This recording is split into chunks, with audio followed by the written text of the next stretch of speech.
Hipótese de capítulo. Por exemplo, se alguém vir uma obra, suponho aqui que ela ainda não estava concluída, e tiver conhecimento que o objetivo do seu autor é edificar uma casa, diria que essa casa está imperfeita. Ao invés, dirá que ela está perfeita assim que vir a obra chegar àquele fim que o seu autor havia decidido dar-lhe. Mas se alguém vê uma obra semelhante à qual nunca tinha visto nada, e além disso não conhece o que o artífice tem em mente, não poderá, com certeza, saber se essa obra está perfeita ou imperfeita. E parece ter sido esse o primeiro significado destes vocábulos. No entanto, depois que os homens começaram a formar ideias universais e a inventar modelos de casas, edifícios, torres, etc., Spinoza, Ética, fim de citação. O Segismundo, que era o mais barbudo do grupo de Sino dos Pedreiros, perguntou para o grupo: Já há tijolos cozidos? Já há tijolos cozidos? Dispunham de uma pequena loja com um forno que era muito bom para cozer tijolos. Às vezes também faziam umas por fora, usando o forno para fazer bagaço, porque se podia acoplar um alambique ao forno, só que às escondidas. E depois, claro, havia o cheiro que aquilo mandava. Mas essa é uma história para contar, se calhar só depois da história do casino e da dos pinguins. Então bora ao trabalho! Carregava cada um com o seu tijolo, aquilo ali era uma banda punk, quem diz o contrário é tolo. E a banda, carregada de tijolos, pousaram-nos ao pé do muro que estavam a construir, que iria, quando pronta, ser uma perfeita torre. Trabalhavam normalmente em grupos de 3. Um ia buscar o tijolo ao monte, o que já tinha uma ciência, pois nem todos os tijolos saíam perfeitamente iguais. Logo, o passador dos tijolos, já na sua imaginação, calculava que tijolo melhor encaixaria na sequência de tijolos de cada sequência de linhas completas de tijolos. Em geral, imagina ideias que na prática iam funcionar. Já o padre Jeremias, por exemplo, apontava com o indicador para o tijolo que queria, indicando precisamente, um tijolo funcional para a função transformar quase alquimicamente, se não fecharmos os olhos às práticas do seu alambique, ao mesmo tempo sagradas e profanas. O seu ajudante era o Ezequiel, que era um bocado calado, até porque, como acabamos de constatar, que nestes dois grupos de 2 eram postos em ato abordagens dissemelhantes à metodologia e prática do tijolismo, ou para não utilizar um neologismo, mas era assim que eles se esmeravam, filosofavam e calavam ou falavam enquanto andavam nas obras. O padre Malaquias, que esse sim era mais falador, a ele calha-lhe a terceira função do grupo de 3, que eram os especialistas em atirar o barro à parede. Esses da terceira função. Com a sua ferramenta, uma daquelas pás diagonais com cabo de mão, uma pá de pedreiro. Lá metiam no vaso que continha a mistela, não vou chamar aquilo cimento, dizem que até metia banha de porco. Não sei bem por que razões. Acho que tinha havido um desentendimento entre o padre Isaac e o tesoureiro e a administração da Simpor. Ou bem, o cimento, por algumas razões obscuras, daquelas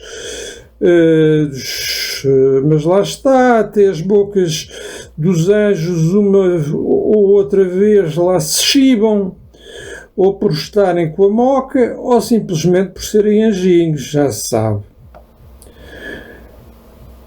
Aquele chiba-se com as peninhas todas, era um dos provérbios da Cidade de Deus. Outros diziam: não é lá por o diabo ter cornos que é chibar-se, não tem nada a ver, quem é que não gosta de uma ovelhinha no forno? Justamente era a altura de ir fazer o almoço e cozer mais tijolos. O padre Bonifácio era o cozinheiro inoficial do grupo, mas já andava enjoado de comer só comida no forno. Tirava de lá com uma tenaz para passar as achas para a fogueira dentro de um enclave no chão que servia de assador. Hoje era sardinhas. Como a Cidade de Deus ficava à beira-mar, tinha muitos pescadores. Uns imaginavam que traziam laranjas e vinham por aí a trautear, uns excêntricos.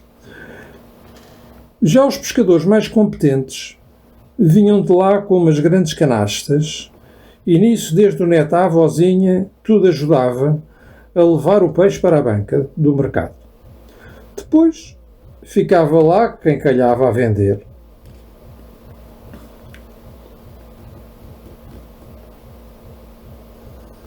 Às vezes, para não se aborrecer sozinho, lá convidava mais um ou dois para se aborrecerem a dois ou três. Havia a parte do pesar, amanhar o peixe, embalado normalmente na folha de uma couve especial para o efeito. Até havia uma receita chamada sardinha coveira levanta-mortos. E foi isso que o Bonifácio escolheu para o almoço. Mas assim por assim, tinha que ter sempre um olho no Quaresma e outro no Ventura. Ventura era o nome do burro, que eles traziam sempre muito bem tratado, muito elegante, e que tinha aprendido o truque de dar coisas para a frente. Às vezes era qualquer coisa que o chateava, mas se encontrava lá alguma coisa parecida com uma bola, cuidado, aí ninguém o segurava. Mas era mesmo a reinar, e via-se que se divertia à brava com isso. Havia, contudo, diversas posições divergentes do concílio no âmago central, paroquial, do poder local, que depois, quando lhes dava, reuniam-se em concílio central do município da Cidade de Deus, ao que as reformas Pio, o Pio, assim denominado, agora já não me lembro se era do número... Não, foi ele que pôs o 21 em homenagem ao Diogo Jota. Há quem diga que sim, que ele sabia ver o futuro e houve uma emissão na Porvidora, que era o nome que tinham dado à espécie de equipamento, digamos, que era uma sala relativamente pequena, dotada de 4 Wonderwalls, e só tinha 4 paredes, e uma mesinha, com um napron branco, muito bonito, em cima do qual estava pousada uma enorme bola de cristal, um ato de engenharia celestial. Havia todo um ritual e toda uma iniciação e todo um processo de treino para a mente deixar a bola de cristal a funcionar. Fora isso, só como ir ao cinema, só que numa salinha plana e imagens em todas as paredes, incluindo o chão e o teto. Portanto, ao fim e ao cabo, são 6 Wonderwalls e não 4 Wonderwalls. E então, deu um salto. Ele era para ser o 7º, mas achou que era um nome assim só poderia pertencer ao Cristiano Ronaldo, do CR7. E ele, lá cristiano ou cristão, era o Pio. E então a sua assessora de imprensa lá saiu com essa de ele introduzir essa nova regra entre os patriarcas, como agora nas equipas de futebol, de escolher o nome que tinham. Fosse ele do futuro, fosse ele do passado. Houve mesmo um desses gajos Opa, é mais ou menos normal, inoficial, claro, mas claramente comum enquanto prática corrente. Que os noviços tenham ídolos na sua ordem ou até mesmo fora da ordem e depois na ordenação escolhiam o mesmo nome do correligionário que tanto admiravam e agora eram livres de escolher o número e de adotar o que queriam.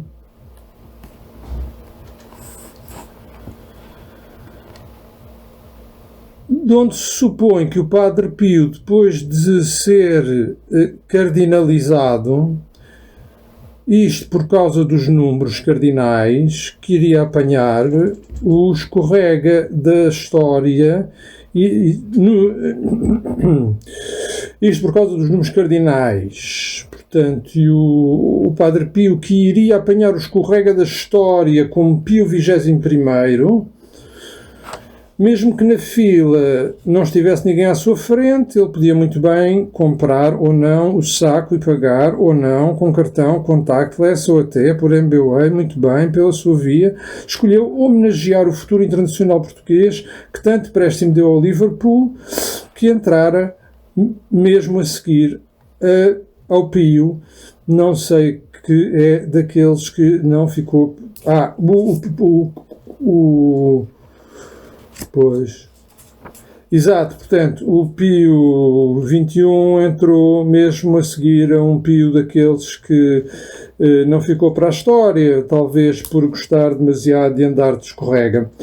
O escorrega ou aquela coisa que a Inglaterra nas feiras de diversão para as crianças, que se chama Helter Skelter, mesmo assim não conseguiu acumular na sua vida, mesmo ceifada mais tarde que ao Diogo, nada que se comparasse à notoriedade que os Beatles atingiram no seu tempo, para além dele. Mas isso é Liverpool, onde há ou não há uma Penny Lane. Então 4 contra 1, que raio de tática é essa? Já na cidade deles, eles também gozavam de um certo prestígio, além da música já de si celestial, havia por vezes frases que cantavam que cativavam o variado clero por lhes falarem pessoalmente ao coração. Havia aquela... Father Mackenzie, downing the sea socks in the night when there's nobody there.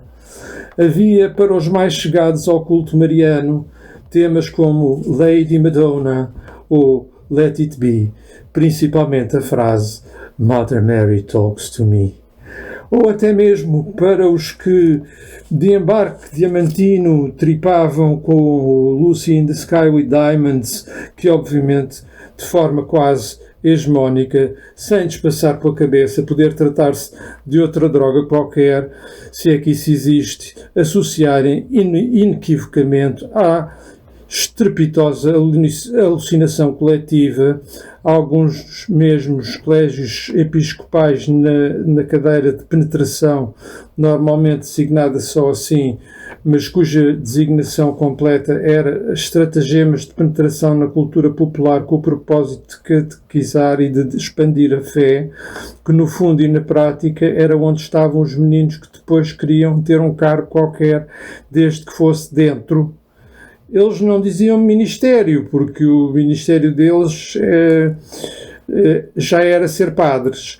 E para não fazer confusão, chamava-se Secretaria Conciliar Epistolar para a penetração missionária nos meios populares de caras, de corações, à cernelha ou à canzana, na inovação incessante dos modos, meios e aparelhos adequados ao triunfo da propaganda, da propagação do Evangelho.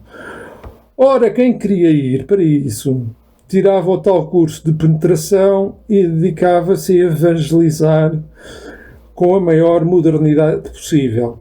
Era uma instituição dentro da instituição, dispunha de um centro de investigação autónomo, que estava em contacto permanente interdisciplinar com a congregação de alquimistas, muitos deles ferreiros, outros coziam tijolos, e esses agora estavam na hora do almoço.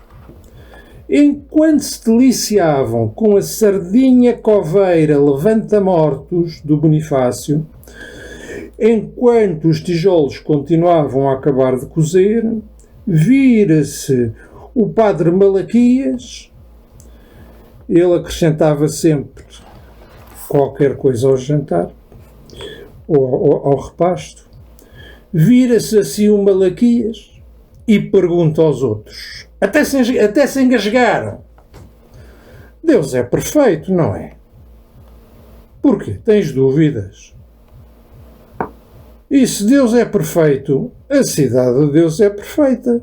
É, claro que sim. Então, se a cidade é perfeita, porquê é que está sempre em obras? Porque não é só a paz de Deus que é infinita.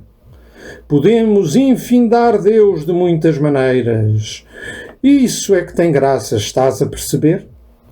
Não é só a bondade, a expansionista eterna, bebê Jesus, que dá graça às nossas vidas.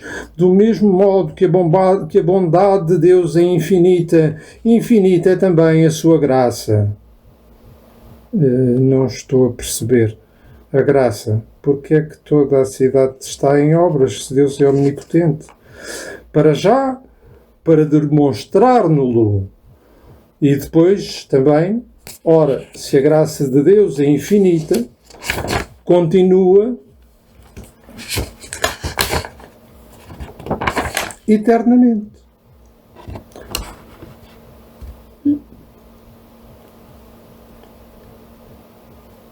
Olha, gente, há cá sempre trabalho na construção. Olha, nós com os tijolos, por exemplo, o que é que nós fazemos? Infinitizamos na prática a infinita glória de Deus. Cada construção aqui, em qualquer parte, foi construída pela graça de Deus, uma eficaz contribuição para materializar todo esse infinito infindável que é, sem querer roubar espaço aos outros, como a omnisciência e outras merdas, a Trindade, por exemplo, pois infinita é a sua graça. Infinitamente cativante é a sua infindável graça.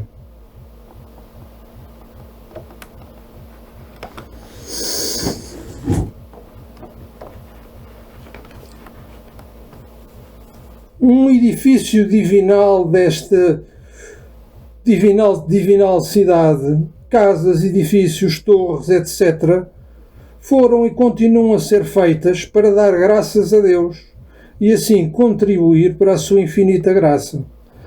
Em cima, mandou-lhe um copo de vinho, de uma vez goela abaixo, pousou o copo cuidadosamente com a mão esquerda, enquanto com a direita começou a bater no balcão. Lá encontrou uma forma de escavar dentro dos tijolos coisas que faziam especialmente quando moldados num par. E lá se punham a fazer essa música primitiva da idade do tijolo. Só que isso não existe. Há o Paleolítico Superior, até, mas nunca ouviste falar do Tijolítico, pois não. É um bocado depreciativo para os tijolos. Pois, só que na cidade de Deus, as eras geológicas eram designadas diferentemente. E estávamos agora, mais hora, menos hora, mesmo naquele ponto fulcral que marca temporalmente o meio da era da tijolada, do tijolo-oceno ou brick scene, como costumavam dizer os ingleses de férias. É por esta razão que podemos ter ideias verdadeiras de modificações não existentes, pois, embora elas não existirem em ato, fora do entendimento, a sua essência, contudo, está compreendida de tal modo em outra coisa que se pode concebê-las por meio desta. Mas a verdade das substâncias fora do entendimento não está senão nelas mesmas.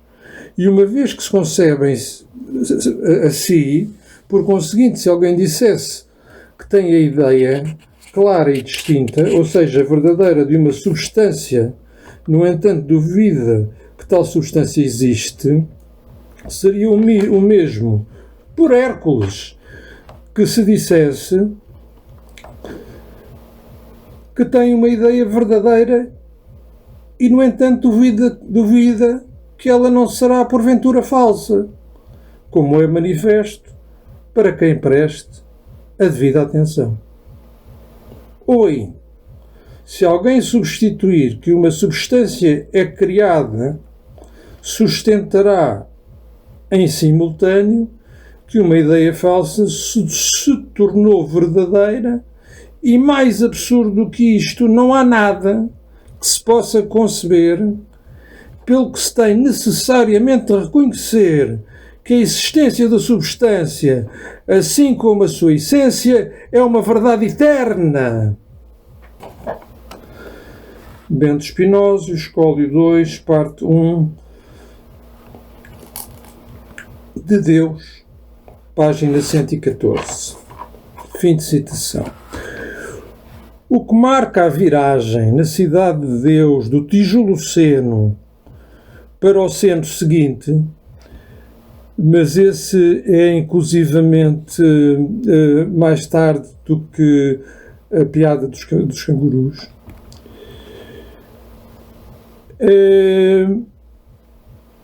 E também não é agora que eu vou contar. O que faltou ainda contar neste capítulo foi a música, ela mesma. Porque se eu escrevesse, foi a música em si, além de poder ser interpretada como a experiência fenomenológica de escutar música, quer se queira, quer não, dentro de si, as ondas sonoras fazem vibrar o tímpano, já está, não é? Para explicar isto, já não é necessário entrar em todos os meandros dos circuitos neuronais, nem da teoria física das ondas de som. Era fixe a música que eles faziam com aqueles instrumentos de tijolo, era divinal.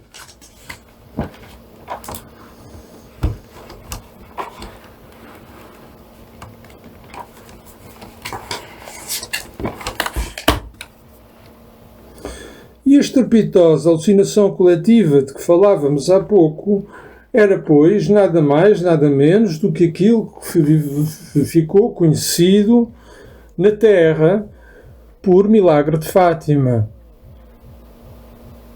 onde milhares de crentes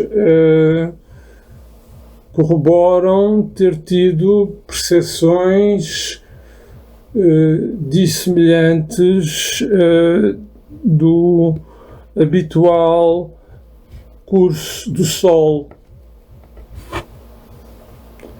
Agora resta concluir